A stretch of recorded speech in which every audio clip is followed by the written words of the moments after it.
Hey guys, आज हम इस वीडियो के माध्यम से शुड का प्रयोग करना सीखेंगे। किस अर्थ में शुड मीन्स क्या होता है? चाहिए।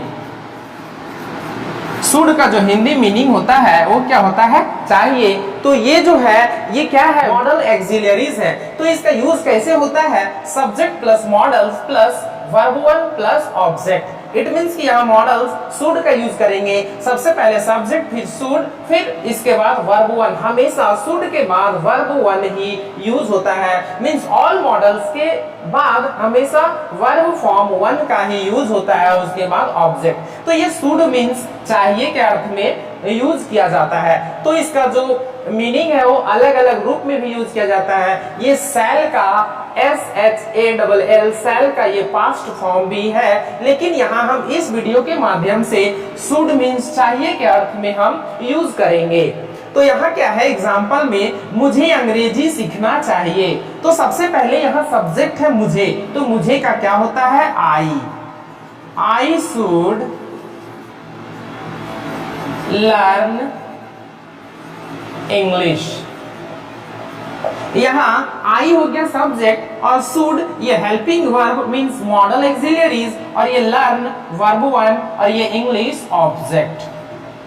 नेक्स्ट है उसे दारू नहीं पीना चाहिए। ये क्या है? नेगेटिव सेंटेंस है, और ये जो फर्स्ट वाला है वो पॉजिटिव सेंटेंस है। तो नेगेटिव सेंटेंस में क्या आ जाता है? हेल्पिंग वर्ब के बाद नोट का यूज किया जाता है। तो यहाँ मॉडल है तो मॉडल्स के बाद क्या यूज हो जाएगा? नोट का यूज हो जाएगा, तो नेगेटिव सेंटेंस बन जाएगा। तो यहाँ क्या है? उसे दारू नहीं पीना चाहिए, तो उसे का क्या हो जाएगा? ही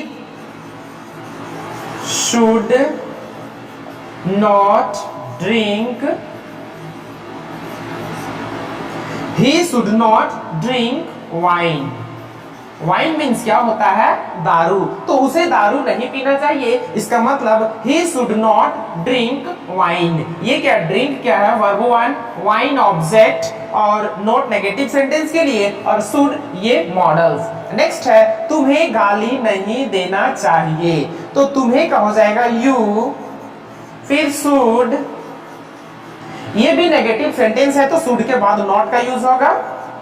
you should not abuse. Abuse means होता है गाली देना, तो ये भी नेगेटिव सेंटेंस है, इसीलिए नॉट का यूज हुआ है। और यहाँ सब्जेक्ट क्या है?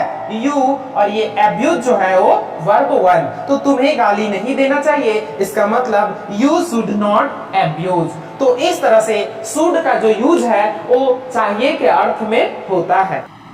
हे गाइस, यहाँ आप देख रहे हैं कि चार और सेंटेंसेस दिया हुआ है हिंदी का, जिसमें कि सभी में लास्ट में चाहिए चाहिए चाहिए है। तो इसको भी हम शुड का यूज करके इंग्लिश में ट्रांसलेट करेंगे।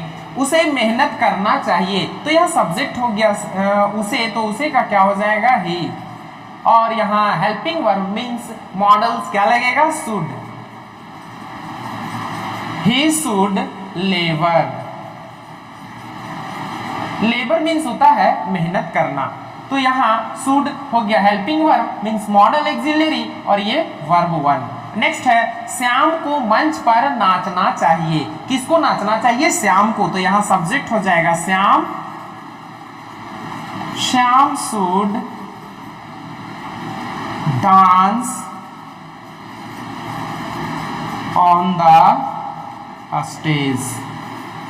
स्टेज मीन्स होता है मंच, तो श्याम को मंच पर नाचना चाहिए, इसका मतलब Shyam should dance on the stage. यहाँ डांस क्या है? वर्ब वन है, और ऑन द स्टेज क्या है? ऑब्जेक्ट है। नेक्स्ट है हम लोगों को ईमानदार होना चाहिए। हम लोगों को ईमानदार होना चाहिए, तो हम लोगों को तो हो जाएगा वी शुड बी ऑनेस्ट। यहाँ होना का हो जाएगा बी, जो कि वर्ब वन है, और ऑनेस्ट एडजेक्टिव। तो हम लोगों को ईमानदार होना चाहिए, इसका मतलब we should be honest. Next है गीता को खाना पकाना चाहिए। तो यहाँ गीता हो जाएगी subject, Geeta should cook food. Geeta should cook food, Geeta को खाना पकाना चाहिए, इसका मतलब गीता शुड कुक फूड। इस तरह से हम बोलचाल के भाषा में शुड का जो हिंदी मीनिंग चाहिए यूज हम लोग करते हैं। कहाँ? अपने बोलचाल के भाषा में ये शुड का प्रयोग चाहिए के अर्थ में भी किया जाता है।